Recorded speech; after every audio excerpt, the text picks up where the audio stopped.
Hi hello everyone, welcome back to my channel Udupi foods and ಕ್ವಿಸೈನ್.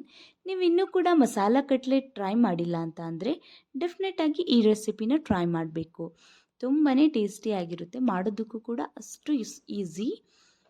ಬನ್ನಿ ಆಗಿದ್ರೆ ಒಂದು ಟೇಸ್ಟಿಯಾಗಿರೋಂತಹ masala cutlet ಹೇಗೆ ಮಾಡೋದು ಅಂತ ನೋಡ್ಕೊಬರೋಣ. ಇವಾಗ ಸ್ಟವ್ ಮೇಲೆ ಒಂದು ಕಡಾಯಿನ ಇಟ್ಕೊಬಿಟ್ಟು ಅದಕ್ಕೆ ಒಂದು 3 ಟೇಬಲ್ ಸ್ಪೂನಷ್ಟು ಆಯಿಲ್ನ ಆ್ಯಡ್ ಮಾಡ್ಕೊತಾ ಇದ್ದೀನಿ. ಎಣ್ಣೆ ಚೆನ್ನಾಗಿ ಬಿಸಿ ಆದಮೇಲೆ ಇದಕ್ಕೆ ನಾನು ಅರ್ಧ ಟೇಬಲ್ ಸ್ಪೂನಷ್ಟು ಜೀರಿಗೆ ಕಾಳನ್ನು ಆ್ಯಡ್ ಮಾಡ್ಕೊತಾ ಇದ್ದೀನಿ. ಜೀರಿಗೆ ಇಲ್ಲೊಂದು ಸ್ವಲ್ಪ ಫ್ರೈ ಆಗಲಿ. ಇಲ್ಲಿ ನೋಡ್ಬೋದು ಜೀರಿಗೆ ಚೆನ್ನಾಗಿ ಫ್ರೈ ಆಗಿದೆ. ಇದಕ್ಕೆ ನಾನಿವಾಗ ಒಂದು ದೊಡ್ಡ ಸೈಜ್ ಇರೋ ಈರುಳ್ಳಿನ ಕಟ್ ಮಾಡಿಕೊಂಡು ಆ್ಯಡ್ ಮಾಡ್ಕೊತಾ ಇದ್ದೀನಿ. ನಂತರ ಇದನ್ನು ಕೂಡ ಚೆನ್ನಾಗಿ ಫ್ರೈ ಮಾಡ್ಕೊಳ್ಳೋಣ. ಈರುಳ್ಳಿ ಇಲ್ಲೇನು ತುಂಬ ಫ್ರೈ ಆಗೋದೇನು ಬೇಕಾಗಿಲ್ಲ, ಒಂದು ಸ್ವಲ್ಪ ಫ್ರೈ ಆದರೆ ಸಾಕಾಗುತ್ತೆ. ಇಲ್ಲಿ ವಿಡಿಯೋದಲ್ಲಿ ನೋಡ್ಬೋದು ಇಷ್ಟು ಫ್ರೈ ಆದರೆ ಸಾಕು. ಇವಾಗ ಇದಕ್ಕೆ ನಾನು 1 ಟೇಬಲ್ ಸ್ಪೂನಷ್ಟು ಜಿಂಜರ್ ಗಾರ್ಲಿಕ್ ಪೇಸ್ಟ್ನ ಆ್ಯಡ್ ಮಾಡ್ಕೊತಾ ಇದ್ದೀನಿ. ಇವಾಗ ಜಿಂಜರ್ ಗಾರ್ಲಿಕ್ ಪೇಸ್ಟ್ನ ಚೆನ್ನಾಗಿ ಫ್ರೈ ಮಾಡ್ಕೊಳ್ಳೋಣ.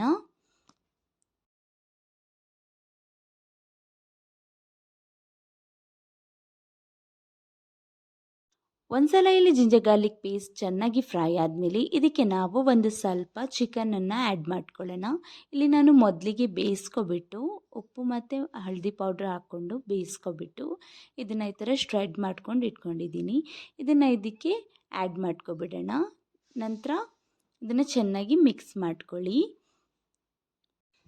ನಂತರ ಇದರ ಜೊತೆಗೇ ನಾನಿಲ್ಲಿ 1 ಟೀ ಸ್ಪೂನಷ್ಟು ಚಿಲ್ಲಿ ಪೌಡರ್ನ ಆ್ಯಡ್ ಮಾಡ್ಕೊತಾ ಇದ್ದೀನಿ.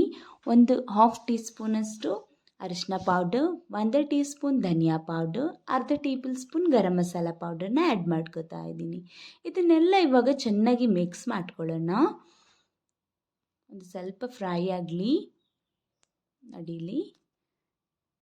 ಮತ್ತು ಇಲ್ಲಿ ಒಂದು ಸ್ವಲ್ಪ ಸಾಲ್ಟನ್ನು ಕೂಡ ಆ್ಯಡ್ ಮಾಡ್ಕೊಬಿಟ್ಟು ಇದಕ್ಕೆ ನಾನಿವಾಗ 2 ಬೇಯಿಸಿಟ್ಕೊಂಡಿರೋ ಮತ್ತು ಸ್ಮ್ಯಾಶ್ ಮಾಡ್ಕೊಂಡಿರೋ ಆಲೂಗಡ್ಡೆನ ಆ್ಯಡ್ ಮಾಡ್ಕೊತಾ ಇದ್ದೀನಿ.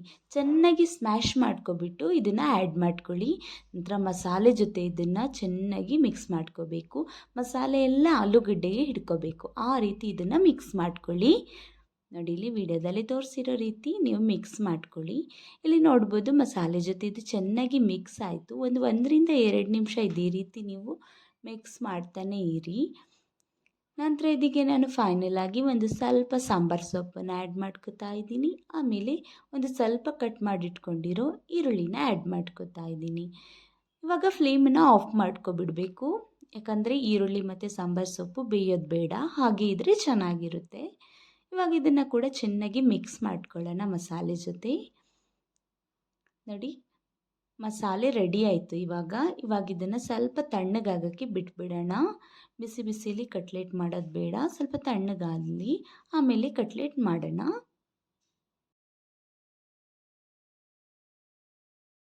ಇವಾಗಿಲ್ಲಿ ನೀವು ನೋಡ್ಬೋದು ಮಸಾಲೆ ತಣ್ಣಗಾಗಿದೆ. ಇವಾಗ ಸ್ವಲ್ಪನೇ ತಗೋಬಿಟ್ಟು ನಾವು ಒಂದು ರೌಂಡಾಗಿ ಶೇಪ್ ಮಾಡ್ಕೊಬಿಟ್ಟು ಇದನ್ನು ಕಟ್ಲೆಟ್ ಶೇಪ್ ಮಾಡಬೇಕು. ನಾನು ವಿಡಿಯೋದಲ್ಲಿ ತೋರಿಸಿರೋ ರೀತಿ ಮಾಡಿ. ತುಂಬ ದಪ್ಪನೂ ಬೇಡ, ತುಂಬ ತೆಳ್ಳಗೂ ಮಾಡೋಕ್ಕೆ ಹೋಗಬೇಡಿ, ಕಟ್ ಆಗಿಬಿಡುತ್ತೆ. ಅದಕ್ಕಾಗಿ ಒಂದು ಸ್ವಲ್ಪ ಮೀಡಿಯಮ್ ಆಗಿದ್ದರೆ ಚೆನ್ನಾಗಿ ಬರುತ್ತೆ. ಈ ಥರ ರೌಂಡ್ ಶೇಪಾಗಿ ಮಾಡಿಕೊಂಡು ಸೈಡಲ್ಲಿ ಇಟ್ಕೊಬಿಡಿ. ಎಲ್ಲನೂ ಕೂಡ ಇದೇ ರೀತಿ ಮಾಡ್ಕೊಬಿಡೋಣ.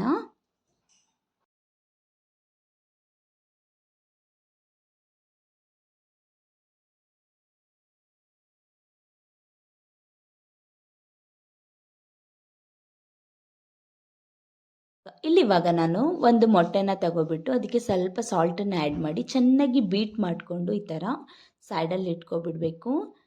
ನಂತರ ಇಲ್ಲಿ ನಾನು ಒಂದು ಸ್ವಲ್ಪ ಬ್ರೆಡ್ ಕ್ರಮ್ಸನ್ನು ತಗೊಂಡಿದ್ದೀನಿ. ಬ್ರೆಡ್ ಕ್ರಮ್ಸನ್ನು ಹಾಗೆ ಪೌಡ್ರ್ ಮಾಡಿ ಬ್ರೆಡ್ಡನ್ನು ಇಟ್ಕೊಳ್ಳೋದಲ್ಲ, ಬ್ರೆಡ್ಡನ್ನು ಒಂದು ಸ್ವಲ್ಪ ತವದಲ್ಲಿ ಫ್ರೈ ಮಾಡ್ಕೊಳ್ಳಿ, ಒಂದು ಸ್ವಲ್ಪ ಮೀಡಿಯಮ್ ಆಗಿ. ಆಮೇಲೆ ಅದನ್ನು ಗ್ರೈಂಡ್ ಮಾಡ್ಕೊಂಡು ಇಟ್ಕೊಳ್ಳಿ, ಆವಾಗ ಸಾಫ್ಟ್ ಬರೋದಿಲ್ಲ.